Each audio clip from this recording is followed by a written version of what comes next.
So if you're taking notes, and I hope you are, draw a little stick figure, and this stick figure should represent you. And this is an analog for some of the things we can be working on from now on, not only through Owen, but throughout our lives, to become better able to cope with an increasingly uncertain world. Each one of these body parts is going to represent something important. One of the legs represents what we might call self-knowledge, self-awareness. Socrates said, know thyself.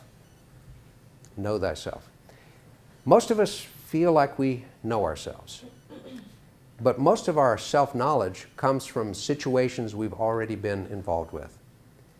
Who here has ever discovered that when you're in a new situation, you see yourself sometimes differently? I think we've all had that. This is what happens when we emerge from comfort zones. Self-knowledge comes when we are willing to analyze and evaluate and think about ourselves. It's not easy to do because we often lapse into self-pity and self-criticism. And so that's not pleasant, so we shift gears. Or sometimes when we think about how great everything's going, we don't go below the surface to say, how am I reacting to this? How am I responding to this? Self-knowledge can only be improved if we get ourselves into new situations where we have to be tested and stretched. And our other leg is people knowledge. We talked about a little bit of that this morning. How to understand human nature just a little bit better, how to communicate, how to get along with people, simply how to relate. What if I could teach you a really simple way with one finger you could get much better at understanding human nature? Who's down? One finger, one quick move. Here it is. This is the quick move. Most of us love our devices. I love my device. But whoever has found in conversations that these become barriers? In other words, every year on Valentine's Day, it's an interesting phenomenon all around the world. People go out. And let's say that we've gone out to eat, and you sit down, and I sit down, and my phone sits down, and your phone sits down, and my 317 friends, and your 2,045 friends. And you can see this in restaurants all over. It doesn't have to be Valentine's Day. Somebody's in an animated conversation, and then suddenly they're, oh, wow, man, oh, that's like awesome. hang on. Ever seen that happen? And so what does this convey to the person that we are ostensibly having dinner with? A complete and total disregard that you're interesting to me only unless I get a better offer. And one of the challenges of being so digitally connected all the time is that we fail to be where we are. And one of the best ways to understand human nature is to go long periods of time where you are phone-free voluntarily. Most of us hang out with the same kind of people. You're going to meet all kinds of new people over the next few weeks. My encouragement is to try to spend time with different types of people as much as you can, especially those that challenge you. And spend as much time as possible with people that are of different generations, different cultural backgrounds, because that helps us grow and expand in a great way. I love this quote. Life is not lived in the glow of a monitor. It's not a series of status updates, and it's not about your friend count. It's about friends you can count on.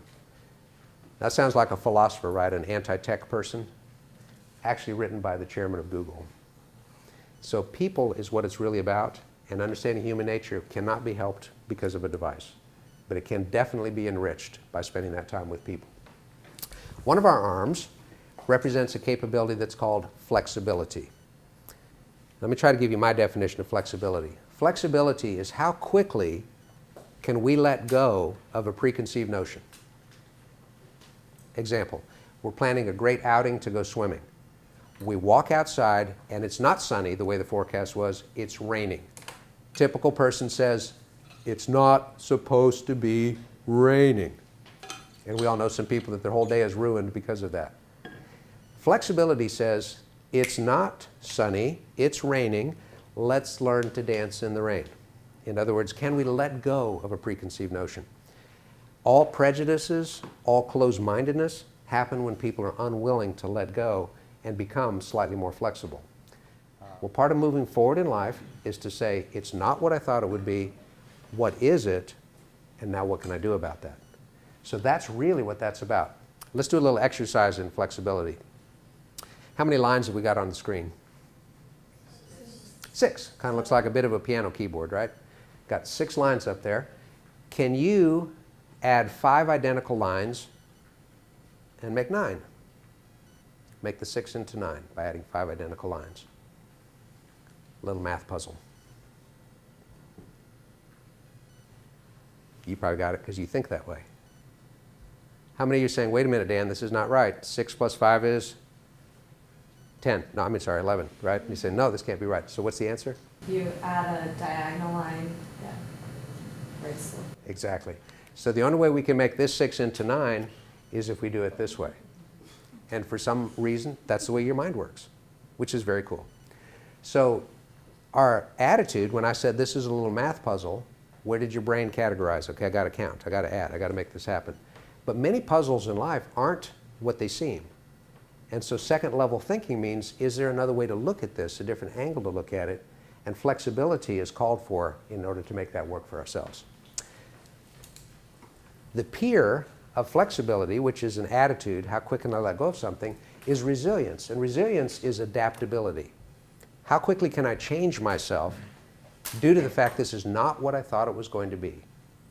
And we all know people that get stuck in their attitudes and they say, because it's not what I wanted, I'm going to take my tent and go home. Well, part of life is understanding it's not always the way we want it to be. So what can I change? How can I be more resilient? So sometimes to become more resilient means putting ourselves in situations where we're not comfortable and then figuring out how to become comfortable with that lack of comfort. The brain, the head, not only is the center of so much perception, but I think it is a trait that's unique to humans. It is our ability to take perspective on the things that happen in life. Perspective is simply the way we choose to look at something, right?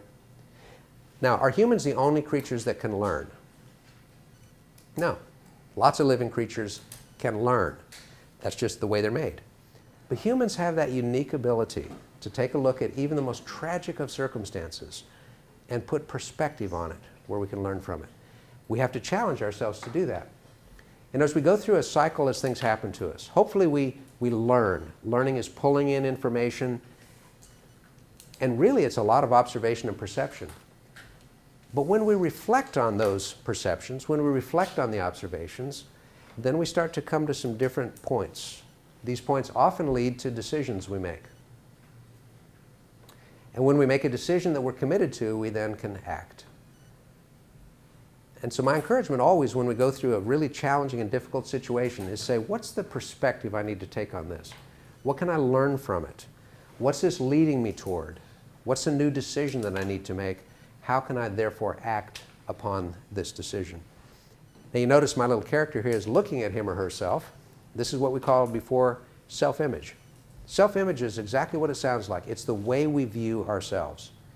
And every human views him or herself in positive ways in some aspects of life. In other ways, we don't view ourselves so positively. How many of you play a musical instrument?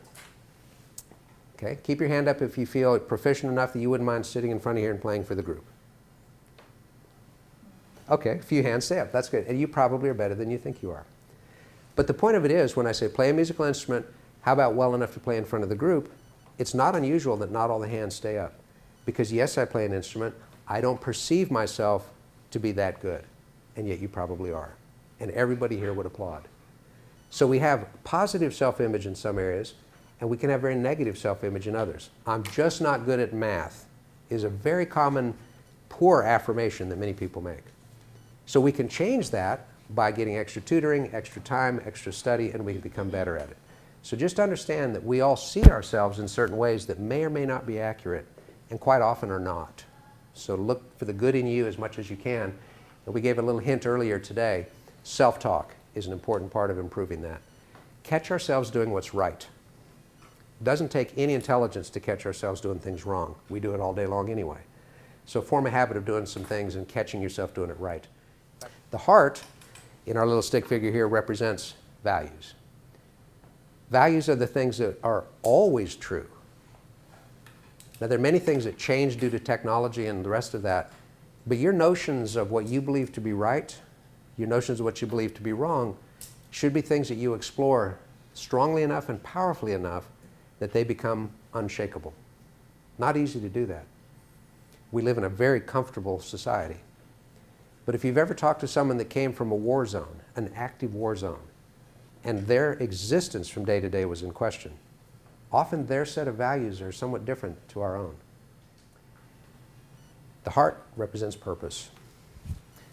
Now, without getting all emotional and sentimental, I don't know what purpose in life for you is all about. Who knows?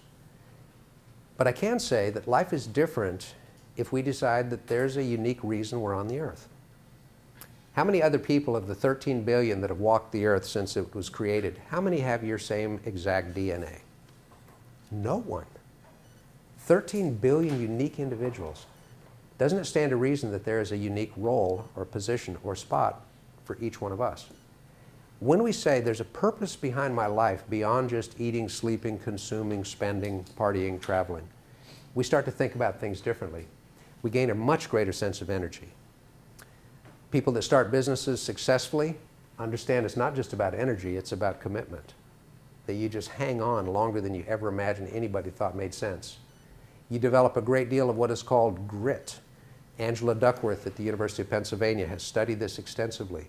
And way beyond IQ and way beyond standardized test scores and way beyond socioeconomic background, people that have grit, where they're just saying, I'm not going to quit, are more closely correlated to success in life than any other characteristic. And for most of those people, it's because they had a purpose strong enough to drive that. And finally, I think we receive something much greater than simple amusement. We get that sense of joy, of fulfillment, of making things happen in a really positive and great way. So here's our character. This is all about us. When are we through working on our character? I don't actually think we ever are.